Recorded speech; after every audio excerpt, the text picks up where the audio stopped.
Na aula de hoje, nós vamos estudar a composição de movimentos. A teoria começa na página 27 do caderno 3. Para começar o nosso estudo, em relação à composição de movimentos, nós vamos primeiro analisar algumas situações que nós temos, situações cotidianas, que nós temos o movimento total, relativo ou de arrastamento associado. Por exemplo, quando que eu tenho uma situação dessa no meu dia a dia? Quando eu quero atravessar um rio, eu posso me deslocar a favor da correnteza, contra a correnteza, ou tentar me deslocar de uma margem a outra do rio. Eu posso ter o movimento de uma pessoa, por exemplo, em uma academia, correndo numa esteira. Eu posso ter o movimento de uma pessoa se deslocando, em relação a uma escada rolante. Eu posso ter uma composição de movimento também quando quando um avião, está voando, eu posso ter esse voo a favor do vento, a velocidade relativa do vento favorecer, que nós chamamos essa velocidade relativa de velocidade de arraste. Ela pode favorecer o voo, ela pode atrapalhar o voo e pode até alterar a direção da velocidade resultante do avião. Mas nós vamos analisar essas situações de composição de movimentos com valores numéricos, nos exercícios de aplicação. Eu vou ilustrar como acontece nessa figura que está apresentada para vocês em 4 situações.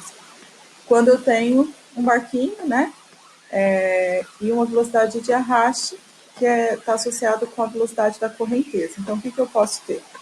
Eu posso ter o barquinho navegando rio abaixo, rio acima, quando o eixo do barco é perpendicular à correnteza e quando o eixo do barco forma um determinado ângulo em relação à correnteza e o barco consegue partir de um ponto na margem e chegar no outro ponto perpendicular à margem, certo? Então, olha só, o conceito de composição de movimento, ou movimento relativo, ou até arrastamento, aí depende da situação que nós estamos analisando, utilizado uma descrição, pode ser analisado como um conceito de velocidade relativa, tá? Então, olha o que nós temos aqui. Nós temos que a velocidade resultante do barco, quando ele está se deslocando rio abaixo, é o quê? É a velocidade do barco mais a velocidade da correnteza, certo? Porque a velocidade da correnteza tem a mesma direção da velocidade do barco. Então, a velocidade resultante é a velocidade relativa do barco, mais a velocidade de arraste, que no caso é a velocidade da correnteza. Numa situação em que o rio se desloca, o barco se desloca rio acima, ou seja, a velocidade relativa do barco tem a mesma direção e sentido oposto da velocidade da correnteza, que está representada nessa figura como velocidade de arraste. Então, a velocidade resultante, do movimento relativo é a velocidade do barco menos a velocidade da correnteza. Então, lembrando que quando eu falo de composição de movimento, eu estou fazendo uma velocidade resultante, que é uma soma vetorial da velocidade relativa do barco mais a velocidade de arraste, no caso aqui da correnteza. Quando eu tenho, olha só, o barco, a direção e sentido da velocidade do barco perpendicular à velocidade da correnteza.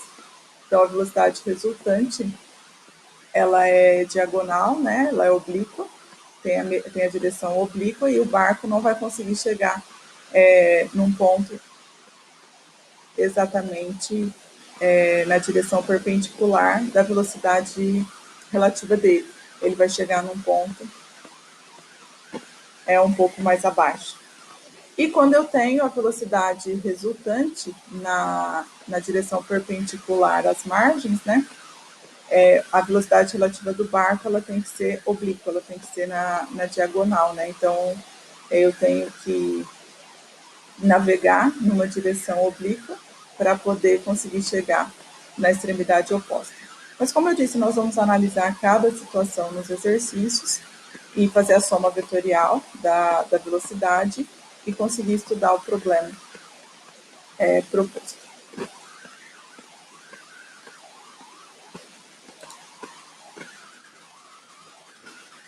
O lançamento horizontal, pessoal, é um tipo de composição de movimento, certo? Ou melhor, da composição de dois movimentos que nós já estudamos, que é o movimento uniforme e o movimento uniformemente variado. E é fácil imaginar também o lançamento horizontal. É uma situação, por exemplo, em que uma bolinha está rolando sobre uma mesa, chega na borda da mesa, essa bolinha cai. Ela é lançada para frente, né? Ela adquire uma velocidade por ela estar rolando, ela é lançada para frente, só que ela cai, descrevendo uma trajetória do tipo parabólico, um arco de parábola. Nesse exemplo ilustrado, nós temos aqui um avião, né, que está em voo horizontal e ele quer abandonar, né, um pacote para uma pessoa que está na lancha. Então, o que acontece? Quando ele abandona o pacote aqui, ó, o pacote tende a continuar com a mesma velocidade horizontal do avião, né? E ele é acelerado para baixo pela aceleração da gravidade, então ele descreve uma trajetória parabólica e chega na lancha. Quando a gente vai analisar, então, movimentos desse tipo, em que inicialmente o corpo, né, no caso aí do avião é o pacote, no caso do exemplo da bolinha da mesa que eu dei para vocês é a bolinha da mesa, o nosso corpo, ele tem uma velocidade horizontal, ou seja, eu só tenho uma componente da velocidade que tem direção horizontal e que vai fazer com que esse corpo se desloque horizontalmente. Só que devido à ação da gravidade, esse corpo vai cair, certo? Por isso que a trajetória descrita por ele tem um perfil de parábola, arco de parábola. No lançamento horizontal, nós desprezamos a resistência do ar para poder estudar esse tipo de movimento. E como eu disse, é uma composição de dois movimentos que nós já estudamos, tá? Na horizontal, eu não tenho aceleração, a velocidade é constante, então o movimento é retilíneo e uniforme. Nós podemos estudar movimento na horizontal pelas equações do mu. E na vertical, esse movimento de queda é retilíneo, uniformemente acelerado. Acelerado por quem? Por conta da aceleração da gravidade. Então, ele é movimento uniformemente variado. E na direção y, eu não tenho velocidade inicial, porque devido ao lançamento, né, horizontal, o corpo ser lançado horizontalmente, a componente vertical da velocidade é nula. Então, a partir das equações do movimento uniforme e do movimento uniformemente variado, a gente consegue estudar o tempo de queda desse corpo, consegue estudar, analisar a altura e o D, que nós chamamos, que aqui na figura está representado pelo X, tá? Que é o alcance horizontal. Mas nós vamos chamar de D nas equações que nós vamos escrever.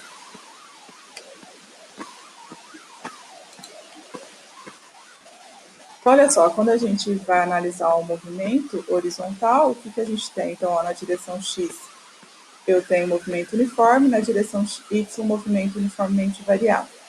E a aceleração da gravidade atuando e acelerando o corpo verticalmente, certo? Então, olha só, como na direção X é movimento uniforme, a velocidade é constante. Então, ela não muda, ela é a mesma em qualquer instante do meu movimento. Então, ó, a componente horizontal da velocidade não muda, ela é a mesma. O que vai acontecer? A velocidade na direção y, a componente vertical, então aqui, ó, no início eu tenho uma componente horizontal, que nós chamamos de V0, que é o Vx, né? E na vertical, no início do movimento, eu não tenho velocidade, a componente vertical é nula. Só que conforme esse corpo vai caindo, o que acontece? A velocidade vertical, né, a componente vertical, desculpa, era nessa figura aqui que eu queria representar, já está aqui. Ela vai aumentando, porque é como se ele descrevesse um movimento de queda livre na vertical, só que ele é lançado para frente por conta dessa velocidade horizontal, dessa componente horizontal da velocidade. Então, na direção x, a velocidade é constante e eu consigo calcular esse d, que nós chamamos de alcance horizontal, em relação à posição inicial que esse corpo foi arremessado, qual é o alcance desse corpo, utilizando a equação do movimento uniforme, ou melhor, da velocidade escalar média, ΔS por ΔT. A velocidade é o V0, que é a velocidade de lançamento, o ΔS é o D, e T é o tempo de queda.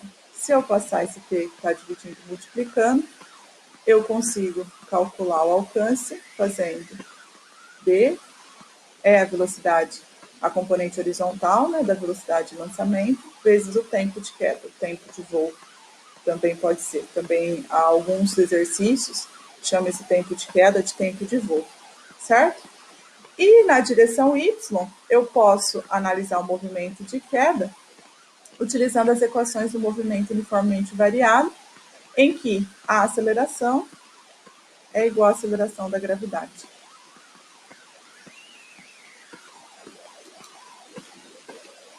Então, olha só, aqui nós temos, ó, na direção Y, tá? Aqui é a direção Y, na direção vertical, na verdade, né?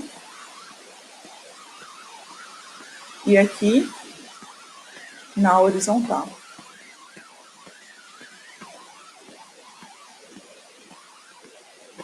Deixa eu abreviar aqui em cima também, foi só na vertical.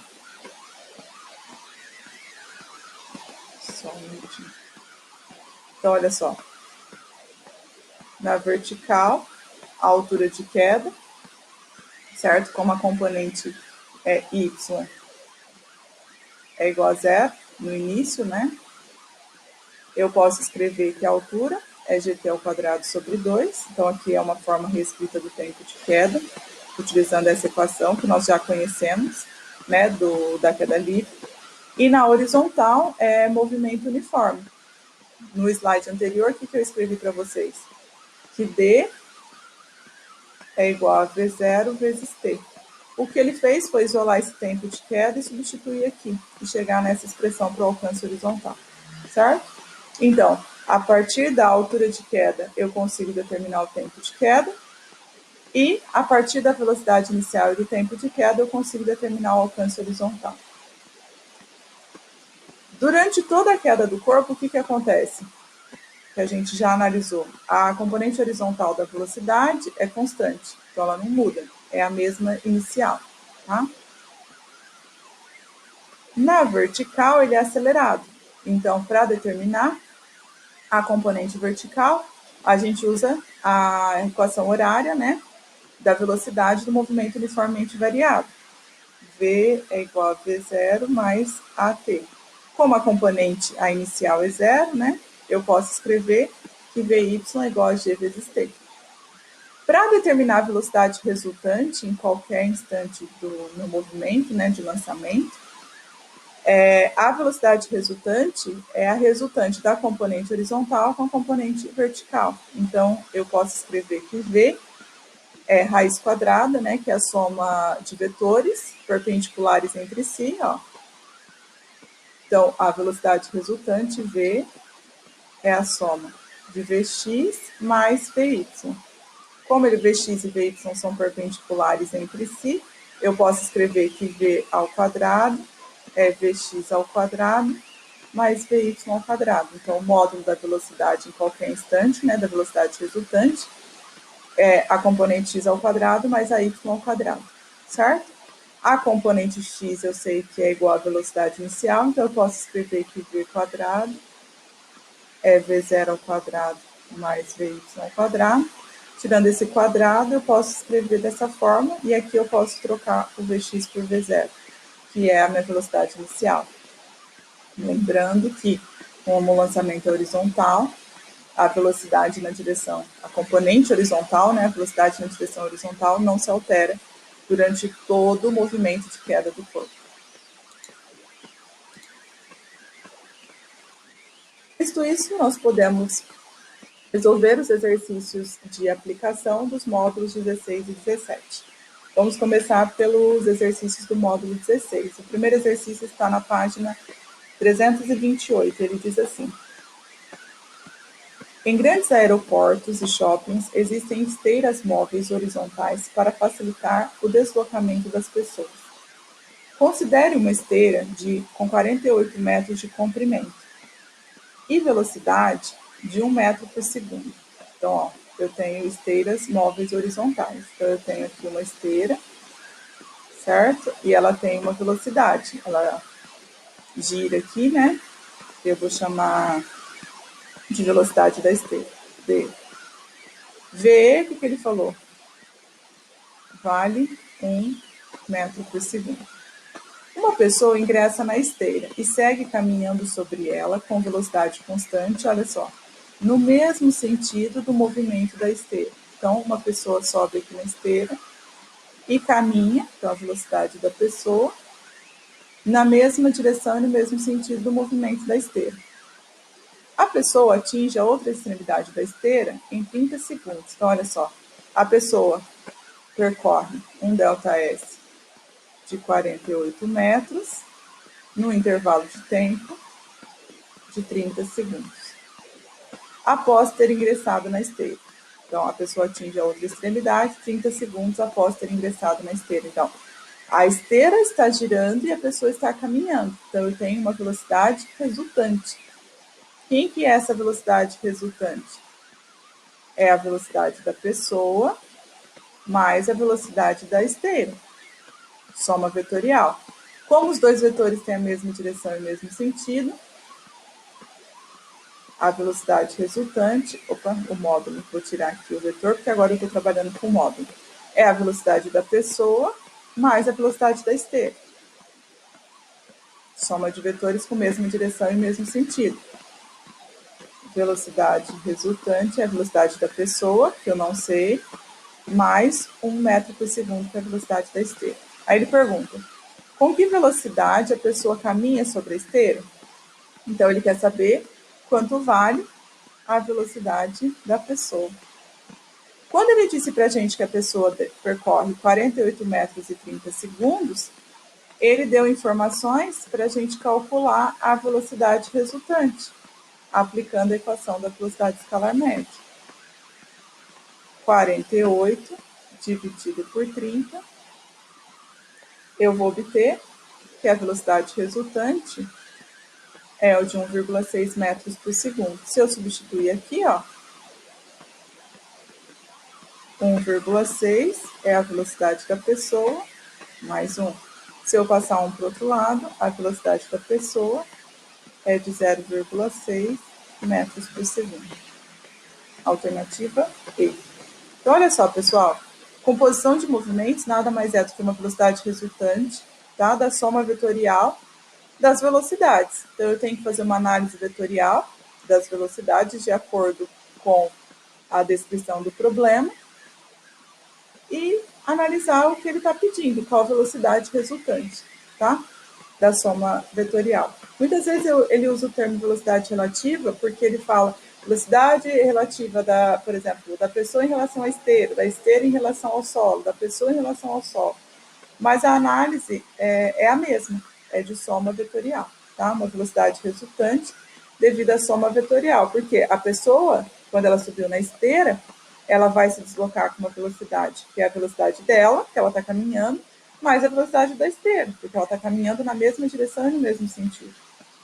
Ela poderia estar caminhando na mesma direção e no sentido oposto, que ia ser o quê? A soma vetorial ia ser menos, né? O módulo da velocidade resultante ia ser a velocidade da pessoa menos a velocidade da esteira.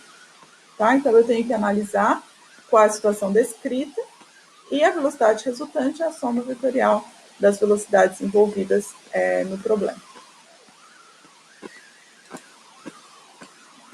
Olha o exercício 2, diz assim: o motor de um barco apresenta a seguinte informação em seu manual. Sobre potência máxima, o consumo médio é de 3 litros por hora. Este barco efetua uma viagem de uma cidade A para uma B. Então, olha, ele falou, ó, o consumo médio. O barco, então, consome 3 litros por hora, em média. Vou marcar aqui, para não esquecer. Este barco efetua uma viagem de uma cidade A para uma cidade B, localizada às margens de um rio. Neste percurso, subindo o rio, então na primeira situação ele está subindo o rio, o consumo médio foi de 9 litros de combustível. Quando ele falou subindo o rio, olha só, é essa situação que está ilustrada aqui, ó. A velocidade do barco, que ele representou por VB, tem mesma direção e sentido oposto da velocidade da água, da correnteza. Então, como vai ser a velocidade resultante nesse caso? Vai ser o quê? A velocidade do barco menos a velocidade da água. No caminho inverso, o consumo médio foi de 9 litros de combustível. Então, nessa situação, ele consumiu 9 litros de combustível. Olha aqui, ó. Se o consumo do médio do barco é de 3 litros por hora, se ele consumiu 9 litros, então uma regrinha de 3, ó. Ele consome 3 litros em uma hora. Se ele consumiu 9 litros, quantas horas ele demorou? Então, ΔT vai ser 9 dividido por 3, que dá 3 horas. Vou continuar. No caminho inverso, ou seja, descendo o rio, olha só, agora descendo o rio, a velocidade do barco tem a mesma direção e o mesmo sentido da velocidade da água. Então, a velocidade resultante nesse caso é o quê? Velocidade do barco mais velocidade da água. O consumo médio foi de 6 litros de combustível.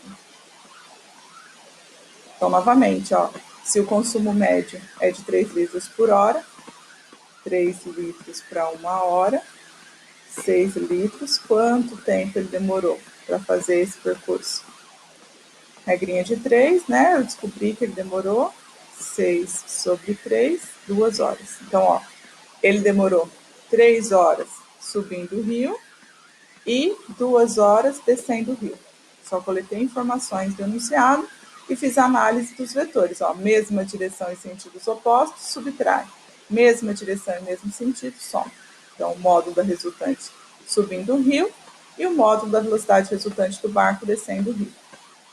Sabendo-se que a velocidade da correnteza, VA, que ele representou, é constante igual a 1,8 km por hora. Então, eu sei que VA vale 1,8 km por hora.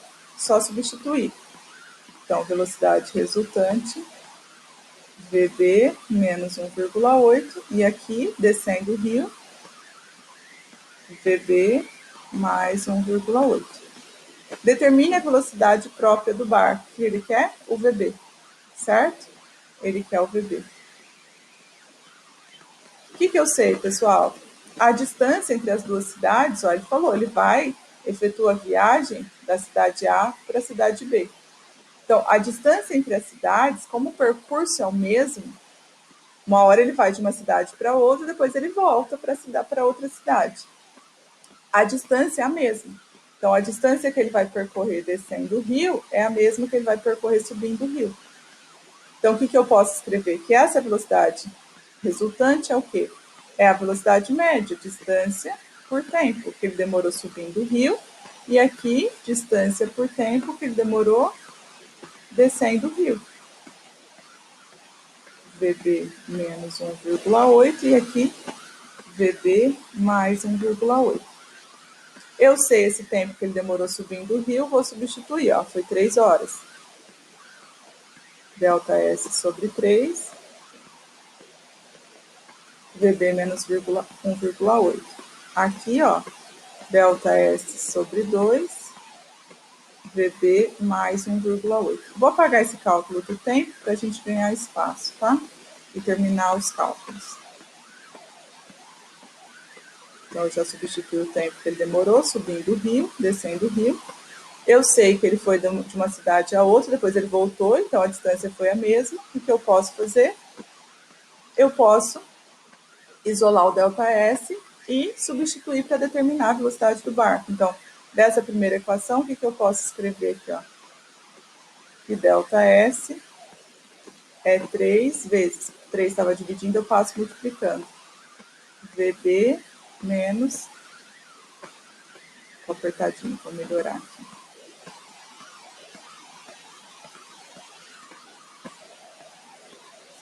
Desculpa, tem que pôr mais para cá. ΔS vai ser o quê? 3 vezes VB menos 1,8. E dessa equação, descendo o rio, ΔS, o 2 está dividindo, VB mais 1,8. Os ΔS são iguais, então se eu igualar essas duas equações, o que eu vou obter? Vou escrever aqui, ó. Eu vou ter aqui, não vai caber no cantinho, sou teimosa, né? 3 VB menos 1,8 é igual a 2 VB mais 1,8. O que eu fiz? Eu igualei essas duas equações, ó. Porque a distância de uma cidade a outra, reforço, é a mesma. Só fazer distributiva agora, ó. 3 vezes VB vezes 1,8. Então, eu vou obter 3 VB menos 3 vezes 1,8, 5,4. E aqui, 2 VB, 2 vezes 1,8, mais 3,6. Incógnita para um lado, número para o outro. 3,6 mais 5,4. 3 VB menos 2 VB, VB, 3,6 mais 5,4, 9 quilômetros por hora. Determinei a velocidade própria do barco, certo? Então, olha só, é um exercício um pouco mais elaborado, mas com o mesmo princípio. A velocidade resultante é a soma vetorial. Eu tenho que analisar a direção e o sentido de cada uma das velocidades para determinar a velocidade resultante. No caso do barco, subindo o rio e descendo o rio.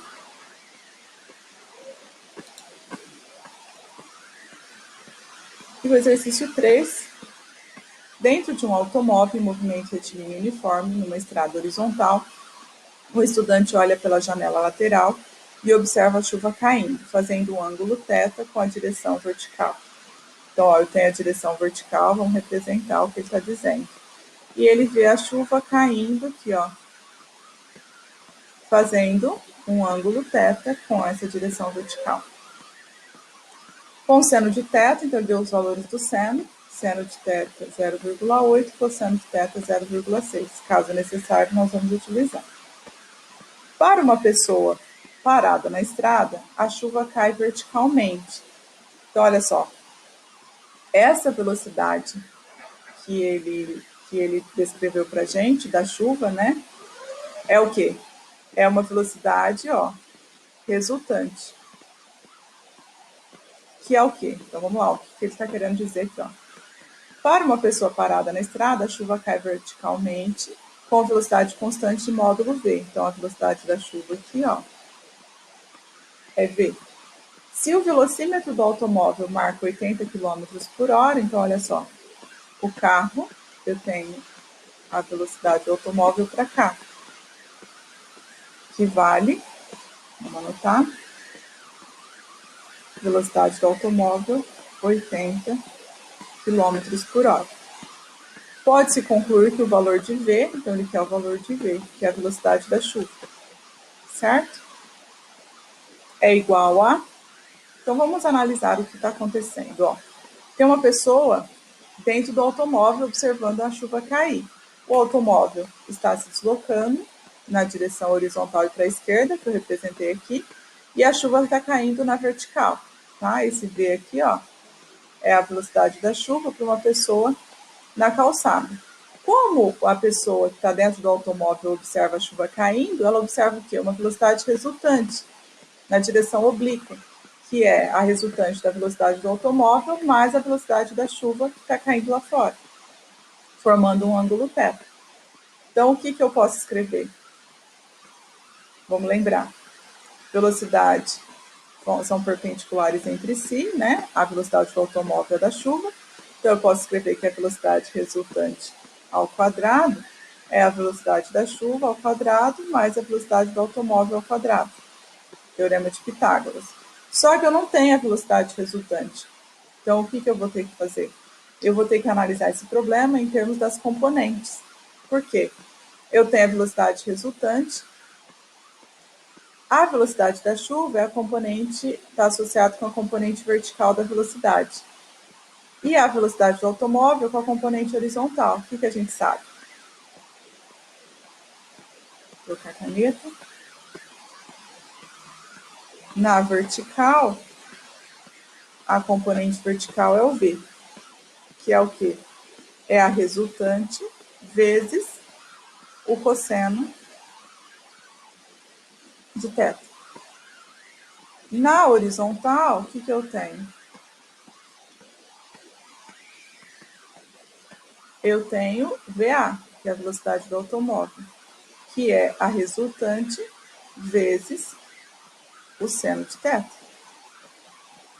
Então, olha só, eu quero V, eu tenho VA. Eu posso descobrir a velocidade resultante na horizontal. Então, eu substituo, a VA é 80, é a velocidade resultante, vezes 0,8. Se eu passar o 0,8 dividindo, eu vou ter a velocidade resultante, que vai ser igual, que é aqui o carinha dentro do carro V, vai ser igual a 100 quilômetros por hora. Substituindo agora aqui na vertical, eu consigo determinar a velocidade com que a chuva cai para a pessoa que está parada na estrada, que é a resultante 100 vezes o cosseno de θ, que vale 0,6. 100 vezes 0,6, 60 km por hora. Alternativa B de bola.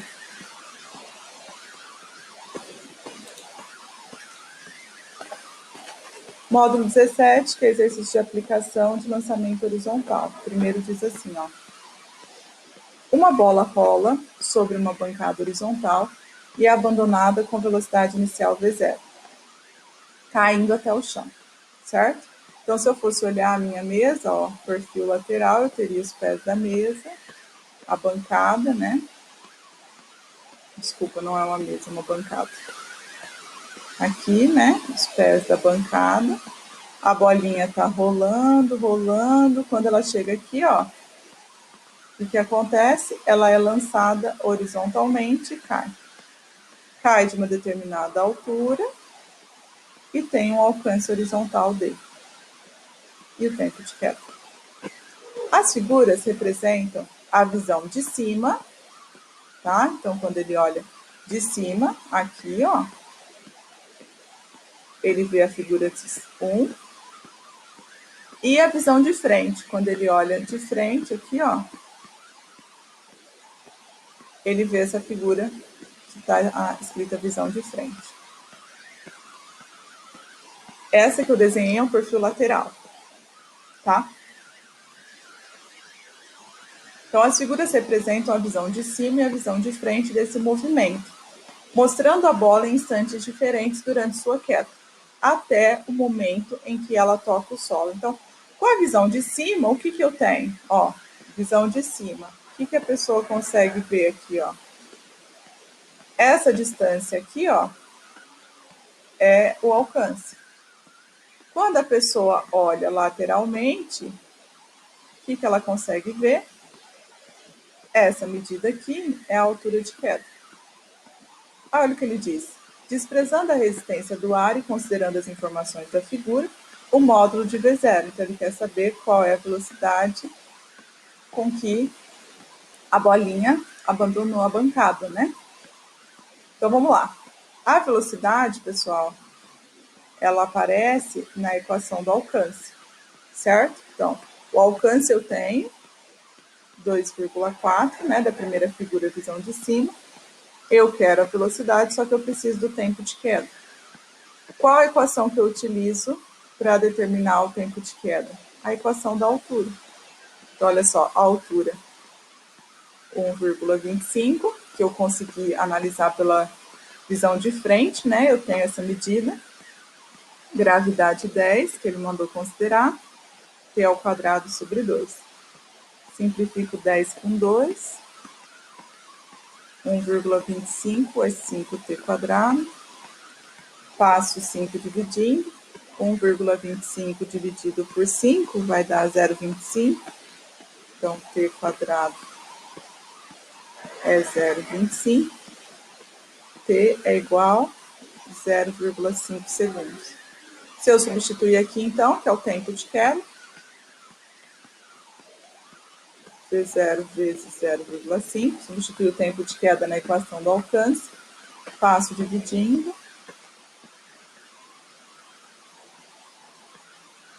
eu consigo determinar que a velocidade vale 4,8, né, realizando a divisão, metros por segundo. Alternativa B.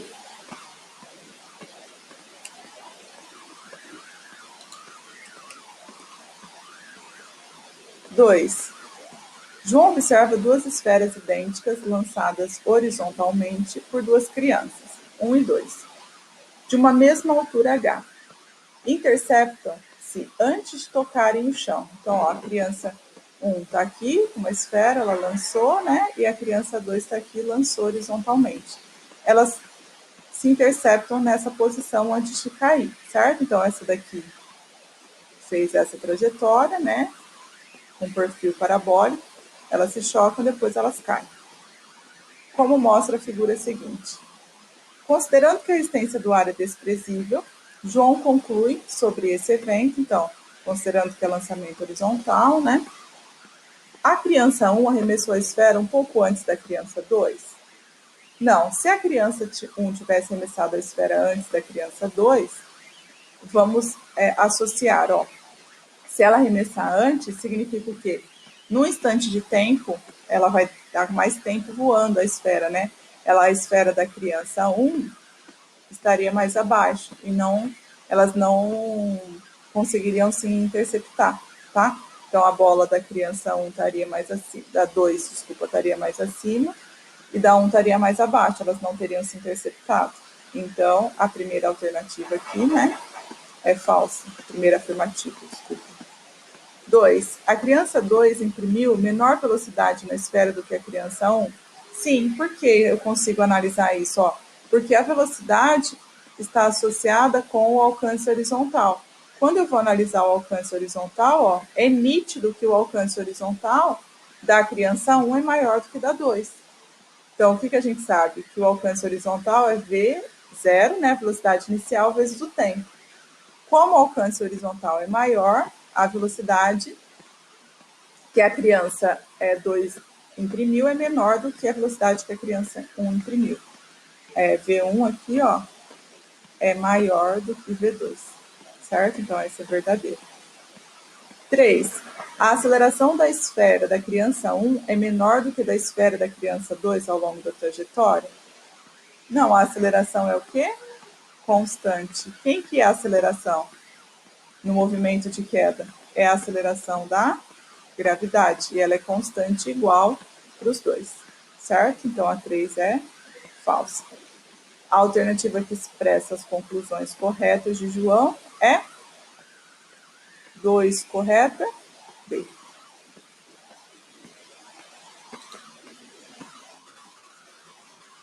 O exercício 3, do módulo 17, diz assim: um helicóptero sobrevoa horizontalmente o solo com velocidade constante e no ponto A abandona um objeto de dimensões desprezíveis, que a partir desse instante cai sob a ação exclusiva da força-peso e toca o solo. Quando ele diz que cai sob a ação exclusiva da força-peso, ele diz o quê? Despreza a resistência do ar. É só a aceleração da gravidade que acelera o corpo verticalmente para baixo. Plano e vertical no ponto B. Então, falou, ó, ela arremessa, né, ele abandona o helicóptero. Como o helicóptero está voando horizontalmente, tem uma componente horizontal aqui da velocidade.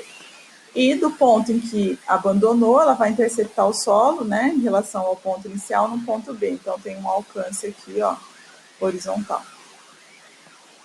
Na figura, o helicóptero e o objeto são representados em 4 instantes diferentes, tá? Então, eu tenho 4 instantes, ó. O primeiro instante aqui, segundo, terceiro e quarto. O que ele mostrou, ó? Que o alcance horizontal é o quê? 3D, tá? Se eu prolongar aqui, ó, ele mostrou aqui em cima, ó, D, D, D, certo? Ao invés de ele mostrar aqui embaixo, ele mostrou em cima. Então, só anotando as informações. E o que ele mostrou? Ó, que no primeiro instante, no primeiro segundo de queda, vou escrever segundo, ficou parecendo segmento, né? No primeiro segundo, o corpo, né, o objeto percorreu uma altura de 5 metros. Ele pergunta, opa, 20 metros, Fran? Eita. Desculpa, 20 metros. Estou coletando dados só. É essa altura aqui, ó. Considerando as informações fornecidas, é correto afirmar que a altura H de sobrevoo desse helicóptero, então ele quer esse valor de H aqui, ó. É? Então, olha só, pessoal, o que eu disse para vocês? O lançamento horizontal, ele distingue na queda livre no seguinte fato, de que um corpo ele é arremessado horizontalmente, então ele tem um alcance horizontal. Mas a altura de queda, como a componente vertical da velocidade inicial é zero, o que eu tenho? Que a altura de queda é dada pela equação h igual a gt ao quadrado sobre 2. Então, as proporções de Galileu podem ser consideradas no estudo de queda do corpo em lançamento horizontal. O que nós sabemos? Que no primeiro segundo de queda, qual é a altura de queda? Vamos lembrar? No primeiro segundo de queda, H1 é igual a D. No segundo segundo de queda, H2 é igual a 3D. E no terceiro segundo de queda, H3 é igual a 5D. Lembra? Múltiplos ímpares da altura do primeiro segundo. E se eu quiser determinar a altura total, basta somar todas as alturas. Então, basta eu calcular que H é H1 mais H2 mais H3. Então, vamos lá. Se eu sei que H1 é 20, olha só, eu consigo determinar o H2, que é 3D, né? O H1 é o D. 3 vezes 20, H2 é igual a 60 metros. E eu consigo determinar o H3. 5 vezes D, que é 20. H3, 5 vezes 20, 100 metros. A altura total, então, como são 3 instantes, né, 3 segundos de queda, registrados em 4 momentos, né, nós temos que é o quê? H1, 20, mais H2, 60, mais H3, 100, que é igual a 180 metros. Alternativa E.